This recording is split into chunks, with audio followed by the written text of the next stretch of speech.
This is the future. Hi, welcome to my YouTube channel. I hope आप सब लोग ठीक होंगे।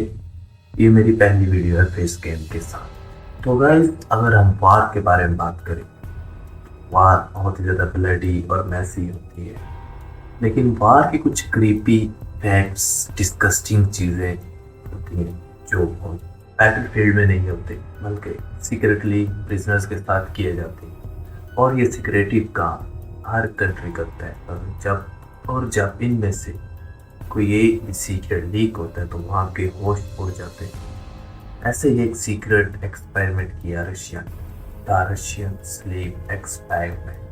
सोना किसको नहीं पसंद? कौन इंसान सोना नहीं चाहता? मुझे नहीं लगता दुनिया में कोई ऐसा एक शख्स होगा जो सोना नहीं चाहे। और इसी तरह का एक एक्सपेरिमेंट रशिया के कुछ साइंटिस्ट ने करने का सोचा। जंग के दौरान सोल्जर्स दिन रात एक करके लड़ रहे होते हैं, लेकिन फिर भी बीच में उनकी शिफ्टें होती हैं। पहले एक शिफ्ट होती है, उसके बाद शिफ्ट चेंज हो जाती है, दूसरे सोल्जर्स आ जाते हैं क्योंकि उनको रेस्ट करना होता है। वो रेस्ट करेंगे तो उनमें एनर्जी आएगी। तो रशिया के साइंटिस्ट ने सोचा, रिसर्चर्स ने सोचा कि क्यों ना हम एक ऐसा एक्सपेरिमेंट करें जिसमें लोगों को जगाया जाए और उनकी एनर्जी भी मेंटेन रखी जाए, जिसमें लोगों को जगाया जाए और उनकी एनर्जी भी मेंटेन रखी जाए, और फिर देखा जाए कि एंड में क्या रिजल्ट निकलता है। इस एक्सपेरिमेंट को बहुत सीक्रेट रखा गया। रिसर्चर्स ने एक चैम्बर बनाया जिसमें ऑक्सीजन की पूरी मकदार दी गई और उसमें एक पाइप या शेल लगाया गया जिसके जरिए गैस, रिएक्टिव गैस चैम्बर में मुंतकिल करनी थी। उस गैस के नतीजे में ही वो लोग जाग सकते थे। तो रिसर्चर्स को अब उस एक्सपेरिमेंट के लिए 5 सब्जेक्ट चाहिए थे और उन्होंने प्रिजनर्स को राजी किया इस बात पर। उन्होंने प्रिजनर्स को एक झूठा दावा दिया कि अगर आप 30 दिन तक जाग रहे और हमारा ये एक्सपेरिमेंट कामयाब हो गया तो हम आप लोगों को आज़ाद कर देंगे। जिसकी बिना पर उन्होंने उन 5 सब्जेक्ट्स को, 5 प्रिजनर्स को उस चैम्बर्स में मुंतकिल कर दिया गया और उसमें ऑक्सीजन पूरी तरह से मॉनिटर की जा रही थी ताकि पता चल सके कि वो लोग जिंदा हैं या नहीं। उस रूम में बुक्स, 30 दिन के लिए फूड, पूरी और ज़रूरियात ज़िंदगी की सारी चीज़ें रख दी गई जो उन 30 दिनों में उन 5 सब्जेक्ट्स को जिस चीज़ की ज़रूरत पड़नी थी वह एक चीज़ की जो उस रूम में नहीं थी, और वो थी बेड्स। क्योंकि उनको जागना था, उनको सोने नहीं देना था, इसलिए उस रूम में बेड्स नहीं रखे गए। तो जब एक्सपेरिमेंट स्टार्ट किया गया तो पहले 5 दिन का जो रिजल्ट निकला वो ये था कि एवरीथिंग इज नॉर्मल। पहले 3 दिन सब्जेक्ट्स आपस में नॉर्मल बातें करते रहे। सब्जेक्ट्स को माइक लगाए हुए थे जिनकी आवाज़ रिसर्चर्स के पास आ रही थी, सारी रिकॉर्डिंग्स हो रही थी। उनकी हर चीज़ को अच्छी तरह मॉनिटर किया जा रहा था, ऑक्सीजन की मकदार पूरी चेक की जा रही थी। चौथे दिन एक चीज़ नोट की गई, वो ये थी कि वो सब लोग अपने पास्ट में होने वाले ट्रोमैटिक इंसिडेंट्स के बारे में बातें करने लगे थे। ना कि वो नॉर्मल बातें करें, वो अपनी ज़िंदगी का डार्क पार्ट शेयर करने लग गए थे। पहले 3 दिन वो लोग आपस में नॉर्मल बातें करते रहे, लेकिन चौथे और 5वें दिन उन लोगों के बातें चेंज हो गई। वो सारे अपने ट्रोमैटिक इंसिडेंट शेयर करने लगे एक दूसरे से, अपनी ज़िंदगी का डार्क पार्ट, अपनी ज़िंदगी क्रीपी थिंग्स, इंसिडेंट्स, ये सारी चीज़ें वगैरह शेयर करने लगे एक दूसरे से। और फिर 7वें 8वें दिन ऑलमोस्ट अचानक उन्होंने आपस में बात करना भी छोड़ दिया। और फिर अचानक उन्होंने आपस में भी बात करना छोड़ दिया और माइक में ही विस्परिंग करने लगे। रिसर्चर्स को लगा कि जो गैस उनको दी जा रही है ये उसका रिएक्शन हो रहा है, और वो लोग माइक में विस्परिंग करते रहते। और पहले जो 5-6 दिन वो आपस में बातें करते थे, पहले 3 दिन नॉर्मल बातें, फिर उनके dark part of life and traumatic incidents वगैरह ये सारे शेयर करते हैं। लेकिन अब वो ये भी नहीं शेयर करते और अब खुद ही माइक में विस्परिंग करते रहते हैं, कुछ बोलते रहते हैं जिसकी कोई समझ नहीं लग रही थी। और रिसर्चर्स को लग रहा था कि ये जो गैस उनको दी जा रही है उसका रिएक्शन है। और फिर अचानक रिसर्चर्स के सामने एक बहुत ही खौफनाक वाक़या पेश आया। जब 9 से 10 दिन गुजर गए तो उनमें से एक सब्जेक्ट अचानक चीखना स्टार्ट कर दिया। वो ऑलमोस्ट 3 घंटे तक चीखता रहा और इतना लाउड चीखता रहा कि उसने अपने वोकल कॉर्ड्स डैमेज कर लिए। लिटरली उसके वोकल कॉर्ड्स फट चुके थे, वो इतना लाउड चीखा। और सबसे सरप्राइजिंग चीज कि दूसरे सब्जेक्ट्स ने उस पर कोई रिएक्ट नहीं किया और वो अपने माइक में विस्परिंग करते गए। फिर अगले दिन दूसरे सब्जेक्ट ने भी सेम चीखना स्टार्ट कर दिया और वो भी इतना लाउड चीखा और इतनी देर चीखता रहा कि उसने भी अपने वोकल कॉर्ड्स डैमेज कर लिए।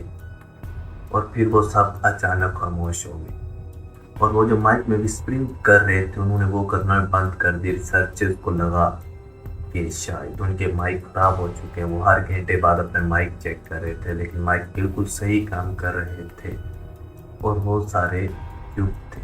तो ऐसा हो ही नहीं सकता कि एक रूम में 5 लोग इकट्ठे हों और वो सारे चुप बैठे हों, आपस में बात ही ना करें।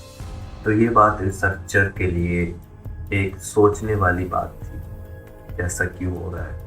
14वें दिन के रिसर्चर्स ने फैसला किया कि वो उस चैम्बर में जाएंगे और देखेंगे कि अंदर क्या हो रहा है। आखिर लोग वो 5 सब्जेक्ट्स आपस में बात क्यों नहीं कर रहे हैं, ऐसी क्या सिचुएशन है। और उन्होंने ऐलान किया कि हम चैम्बर में आ रहे हैं माइक चेक करने के लिए। अगर कोई भी सब्जेक्ट हमारे नज़दीक आया तो हम उसको गोली मार देंगे, सारे सब्जेक्ट ज़मीन पर लेट जाए। इसके रिस्पॉन्स में उनको एक बहुत ही काम एंड पीसफुल आवाज़ सुनाई दी, जिसका आंसर जो उन्होंने रिसर्चर्स को आंसर दिया वो ये था, we no longer want to be free. इसका मतलब हम आज़ाद नहीं होना चाहते, अब हम इधर ही रहना चाहते हैं इस गैस में। और फिर इस सारे एक्सपेरिमेंट के बारे में रशियन इंटेलिजेंस को पता चल गया तो उन्होंने इसको फौरी तौर पर रोकने का ऑर्डर दिया और उस चैम्बर को खोल दिया गया और तमाम सब्जेक्ट्स को हॉस्पिटल शिफ्ट करने का फैसला किया गया। क्योंकि चैम्बर में रहते हुए उन्हें 15 दिन हो गए थे और वो सारे खुद को डैमेज कर चुके थे, उन्होंने खुद को जख्मी कर लिया था, इसी वजह से उनको हॉस्पिटल शिफ्ट किया गया। लेकिन जब चैम्बर खोला गया और उस गैस को बंद किया गया, चैम्बर में 3 डिफरेंट वॉइसेस लाउड हुई और जो थी, प्लीज गैस ना बंद करें वरना हम मर जाएंगे, गैस दोबारा स्टार्ट कर दें। ये सब देखकर रिसर्चर्स खुद परेशान थे और फिर बहुत मुश्किल से उन्होंने उन सब्जेक्ट्स को हॉस्पिटल शिफ्ट किया क्योंकि वो वहाँ से निकलना नहीं चाहते थे, वो आज़ाद नहीं होना चाहते थे। उनमें से 2 सब्जेक्ट्स की सर्जरी करनी पड़ी। जब पहले सब्जेक्ट की सर्जरी करने लगे तो उसको एनेस्थीसिया लगाया गया। जब डॉक्टर्स ने एनेस्थीसिया लगाया तो उस सब्जेक्ट पर कोई रिएक्ट नहीं हुआ और वो बिल्कुल होश में था।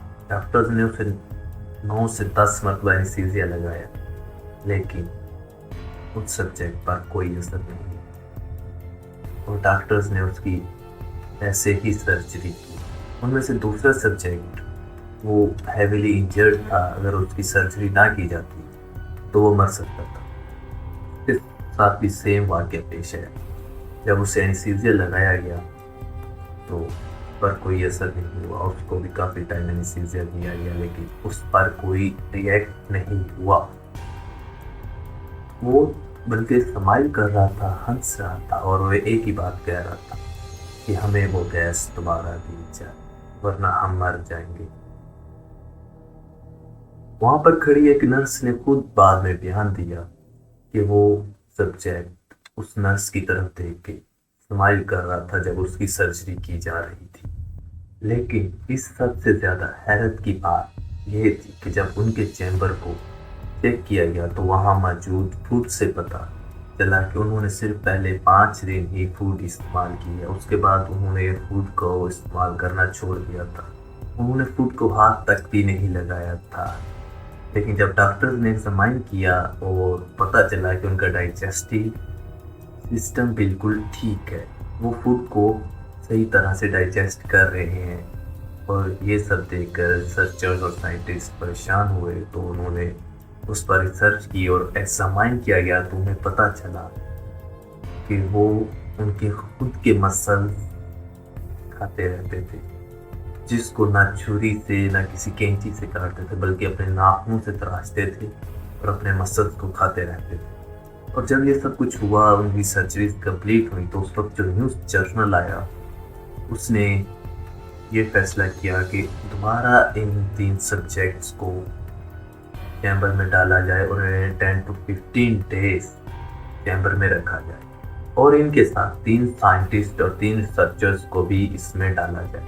जिस पर एक साइंटिस्ट ने अपनी गन निकाली और पॉइंट ब्लैंक पे ही जर्नल को शूट कर दिया।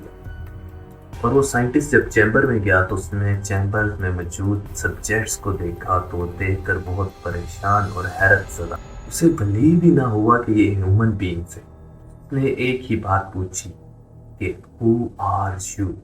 वो बहुत परेशान था कि ये क्या हो चुका है। तो उनमें से एक सब्जेक्ट उसकी तरफ मुड़ा, उसने स्माइल किया, he just smiled and said, we are demon inside you। जिस पर साइंटिस्ट ने दोबारा अपनी गन निकाली और उसे उसी वक्त शूट कर दिया। और जब गोली उसके दिल को जाके लगी तो उसके मुंह से एक ही बात निकली, finally we are free. So guys, ये था रशियन स्लीप एक्सपेरिमेंट।